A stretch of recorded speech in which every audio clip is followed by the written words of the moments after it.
Good morning. Today we discuss the generalization form of the Laplace transform of derivatives. कल theorem में prove किया था Laplace transform of f dash x comma p equal to p f p minus f zero. Complete इसका prove बताया था। देखो थोड़ा सा इसको कैसे लर्न करना है, इसको देखते हुए फिर इसके जनरलाइजेशन पर चलेंगे। ये term p f p minus f zero, f p सभी जानते हो Laplace transform of f x comma p. F zero function f x की एक्स इक्वल टू ज़ीरो पर वैल्यू है। The value of the function f x at x equal to zero is f of zero. एक ही यहाँ पे ये ध्यान रखना है कि ये एफ पी ये तो कैपिटल फॉर्म में आएगा, कैपिटल एफ, और ये फंक्शन की एक्स इक्वल टू ज़ीरो पर वैल्यू है, इसलिए यहाँ पर इसको स्मॉल एफ की फॉर्म में लेना है। ये कैपिटल है और ये स्मॉल है। ठीक है, ये था अपना Laplace transform of f dash x comma p. लेकिन इसके लिए इससे पहले तीन कंडीशंस जो हैं वो फॉलो होनी चाहिए। फर्स्ट कंडीशन यहाँ पर आपको बताई थी कि function f x is continuous for zero is less than x is less than equal to n. यहाँ से इसको ये भी कह सकते हो x belongs to close interval zero comma n. Second condition थी इसकी कि function f x is exponential order for x is greater than n, n is natural number. Third condition थी, यहाँ फंक्शन एफ डैश एक्स है तो third condition जो है वो एफ डैश एक्स के लिए थी। ठीक है, फर्स्ट और सेकंड कंडीशन को यदि देखें तो इससे जस्ट पहले वाला फंक्शन क्या होता है, एफ एक्स होता है। तो फर्स्ट और second condition function f x के लिए है कि कंटिन्यूस होगा और एक्सपोनेंशियल ऑर्डर होगा। कंडीशंस ये जो हैं वो थोड़ा ध्यान रखना है। तो फर्स्ट में तो ये zero is less than equal to x is less than equal to n है, थर्ड में भी सेम यही होगा, और सेकंड में है x is greater than n. वही जैसे नेचुरल नंबर है, अब यहाँ पर कहोगे कि x is greater than n कैसे होगा, तो यहाँ पर एन की कोई भी वैल्यू गिवन होगी, जैसे zero is less than x is less than equal to two. Two natural number है, two belongs to N, x belongs to zero comma two. तो यहाँ पर ये जो कंडीशन है वो x is greater than two के लिए डिफाइन होगी। फर्स्ट कंडीशन यदि ये है, यहाँ पर मान लो 4 है तो x belongs to zero comma 4, then x is greater than 4। तो इस तरह से ये x is greater than n। Third जो कंडीशन थी उसमें था कि f dash x is sectionally continuous for zero is less than x is less than equal to n. Then Laplace transform of f dash x comma p equal to p f p minus f zero. ठीक है, इसका proof बता दिया था आप लोगों को। फिर भी कोई प्रॉब्लम हो उसमें व्हाट्सएप के थ्रू आप मुझे बता देना, मैं वापस से जहाँ भी जिसको कन्फ्यूजन हो वापस से एक बार और उसको रिवाइज कर देंगे। लेकिन जो भी टॉपिक हो गए हैं उनको रिवाइज करो, क्वेश्चंस को प्रैक्टिस करो और अपने प्रॉपर नोट्स बनाओ सभी। तो ये तो था Laplace transform of first derivative of function f x comma p equal to this. F dash x है, फर्स्ट डैश क्या है, एफ डैश एक्स क्या है, डेरिवेटिव है। जैसे एफ डबल डैश एक्स होगा तो double derivative of function f x, f triple dash होगा third derivative of the function f x. ये था। तो ये तीनों कंडीशंस जो है वो लर्न होनी चाहिए कि किन किन कंडीशंस के अकॉर्डिंग इसको डिफाइन करेंगे। नेक्स्ट थ्योरम में प्रूव करोगे, बुक में 1.7 थ्योरम है, इसमें प्रूव करेंगे Laplace transform of f n x comma p. Means किसी भी फंक्शन के nth डेरिवेटिव के लाप्लास ट्रांसफॉर्म की वैल्यू किसके इक्वल होगी। तो p raise to the power n f p ये फॉर्मूला होता है अपना। अब जैसे ये माइनस था सेकेंड टर्म में, तो इससे आगे वाली जो भी टर्म्स होंगी वो माइनस में आएंगी, सभी माइनस में आएंगी। प्रूव करेंगे, प्रूव से क्लियर हो जाएगा कि कैसे माइनस में आएंगी। तो p raise to the power n f p minus f n minus 1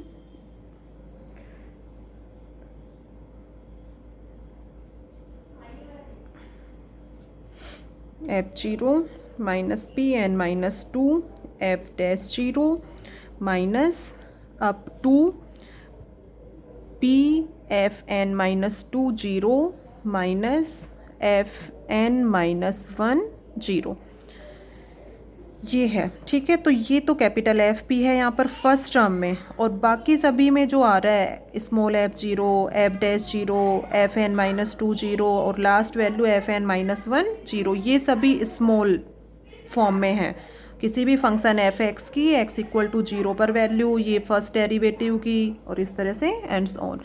अब ठीक है, ये प्रूव करना है। अब थोड़ा सा इसको इस तरह से समझ सकते हो, जैसे यहाँ पर F dash x first derivative है, ये फर्स्ट डेरिवेटिव है तो पी की पावर यहाँ पर क्या है 1 और एफ पी। अब यहाँ nth डेरिवेटिव है तो क्या होगा p raise to the power n आएगा, और एफ पी जो है वो दोनों में एच इट इज हो गया। अब इसमें माइनस एफ जीरो आ रहा है, ठीक है, ये डैश है, यहाँ पर वन टाइम डेरिवेटिव हो रहा है, तो इससे पहले वाला फंक्शन एफ एक्स होगा, उसकी एक्स इक्वल टू जीरो पर वैल्यू ये हो गई। अब एफ एन एक्स से पहले वाले जो टर्म होंगे वो क्या होंगे f x f dash x, यहाँ एफ एन एक्स है तो एफ एन एक्स से जस्ट पहले वाले फंक्शंस क्या क्या होंगे f x f dash x up to f n minus 1 x. अब जैसे इसमें लास्ट वैल्यू थी, इससे जस्ट पहले वाला फंक्शन क्या है एफ एक्स की एक्स इक्वल टू जीरो पर वैल्यू, तो एफ एन एक्स से जस्ट पहले वाला फंक्शन क्या होगा एफ एन माइनस 1 एक्स, उसकी एक्स इक्वल टू जीरो पर value f n minus 1 zero. ठीक है, तो लास्ट वैल्यू इसमें क्या होगी एफ एन माइनस 1 जीरो। अब p raise to the power n first term थी, ठीक है, पी की पावर्स को कम करते जाओ, इसमें पी की पावर 1 थी, नेक्स्ट टर्म में पी की पावर 0 हो गया, तो पी की पावर्स को कम करते जाओ और f of zero f dash zero f double dash zero इनको इंक्लूड करते जाओ, तो p raise to the power n minus 1 f zero minus minus की आएंगी सभी टर्म्स, प्रूव के अकॉर्डिंग क्लियर हो जाएगा कि कैसे माइनस में आएंगी, p raise to the power n minus 2 f dash zero up to last term ये हो जाएगी, और इससे पहले अब जैसे सीधे चल रहे हो तो पी की पावर्स क्या है कम होते जा रहे हैं, रिवर्स चलोगे तो पी जो है वो ऐड करते जाओगे या पी की पावर जो है वो इंक्रीज होती जाएंगी, तो इसमें क्या होगा एफ एन माइनस 2 जीरो हो जाएगा और पी की पावर क्या हो जाएगी 1। इससे पहले वाली टर्म देखोगे तो p square f n minus 3 zero, तो इस तरह से Laplace transform of f n x comma p equal to ये, थोड़ा सा लर्न करने के अकॉर्डिंग इसको देखते हुए और इसको समझ के लर्न कर सकते हो। अब इसमें ये है कि 3 कंडीशंस क्या होंगी, वो 3 कंडीशंस फॉलो होंगी, उसी के अकॉर्डिंग इसको डिफाइन कर सकते हैं। ठीक है, तो क्लियर है, इसमें एन एथ डेरिवेटिव है तो एन पावर ले लो, f p as it is रहने दो दोनों में, ठीक है, और पी की पावर कम करते जाओ और इसको इंक्लूड करते जाओ f zero f dash zero f double dash zero up to ये। एक ये होना चाहिए कि लास्ट टर्म क्या आएगी, तो लास्ट टर्म इसमें इससे पहले वाले फंक्शन की x इक्वल टू जीरो पर वैल्यू है, तो इसमें इससे पहले वाला एफ एन माइनस 1 एक्स होगा, उसके अकॉर्डिंग ये वैल्यू ये हो जाएगी। ठीक है, अब एक बार देखना वीडियो को और इसको रफली करके देखना, प्रैक्टिस करना और क्लियर हो जाएगा। फिर भी नहीं समझ में आ रहा हो तो नेक्स्ट वीडियो में एक बार और डिस्कस करेंगे। अब इसमें जैसे ये 3 कंडीशंस के अकॉर्डिंग इसको डिफाइन करते हो, तो इसमें भी वही 3 कंडीशंस होंगी अपनी। अब वो 3 कंडीशंस क्या क्या होंगी, जैसे ये है फंक्शन एफ एन एक्स, इसमें एफ डैश एक्स था तो फंक्शन एफ एक्स के लिए थी फर्स्ट और सेकंड कंडीशन, इससे इसमें एफ एन एक्स है तो इससे जस्ट पहले वाले फंक्शन क्या होंगे f x f dash x up to f n minus 1 x are continuous for 0 is less than x is less than equal to n। Second point, इन्हीं functions के लिए f x up to f n minus 1 x are exponential order 4x is greater than n। Third जो point है वो किसके लिए होगा, इसमें जैसे ये फंक्शन है एफ डैश एक्स, तो थर्ड जो कंडीशन है वो एफ डैश एक्स के लिए थी, तो यहाँ पर थर्ड कंडीशन जो है वो किसके लिए होगी, फंक्शन एफ एन एक्स के लिए। F n x is sectionally continuous for 0 is less than x is less than equal to n, then Laplace transform of f n x comma p equal to this.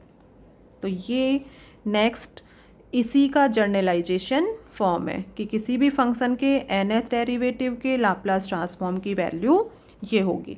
अब इसको prove करेंगे कि इसकी जो value है वो ये किस फॉर्म में किस तरह से आई है अपनी, तो ये इम्पोर्टेंट है इसका जर्नलाइजेशन। अब जैसे ये हो गया यहाँ पर वैल्यू फाइंड आउट करनी है Laplace transform of f double dash x comma p equal to क्या होगा, अब इसमें डबल डेरिवेटिव है तो पी की पावर क्या लोगे, 2 लोगे, और ये हो जाएगा एफ पी जो है वो एच इट इज चलेगा, सभी में माइनस में टर्म्स आएंगी, पी की पावर को कम करते जाओ और किसको इंक्लूड करोगे, एफ जीरो को, पी स्क्वायर पी की पावर 1, यहाँ पर पी की पावर 0, पी की पावर 0 की वैल्यू क्या हो जाएगी 1, तो ये टर्म जो है वो 1 हो जाएगी, और एफ डैश 0। और वैसे भी देखो यहाँ से देखना चाहो कि लास्ट टर्म क्या होगी, तो इससे जस्ट पहले वाला फंक्शन क्या होगा एफ डैश एक्स, और इसकी एक्स इक्वल टू 0 पर वैल्यू क्या होगी एफ डैश 0, तो लास्ट टर्म अपनी क्या आएगी एफ डैश 0। इससे पहले वाली रिवर्स चलोगे तो पी की पावर को इंक्लूड करते जाओ, पी और एफ 0, नेक्स्ट ये टर्म हो जाएगी।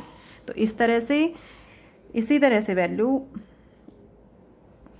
बता सकते हो Laplace transform of f triple dash x comma p, क्या हो जाएगा यहाँ पर p cube f p minus p square f 0 minus p f dash 0 minus f double dash 0, ठीक है।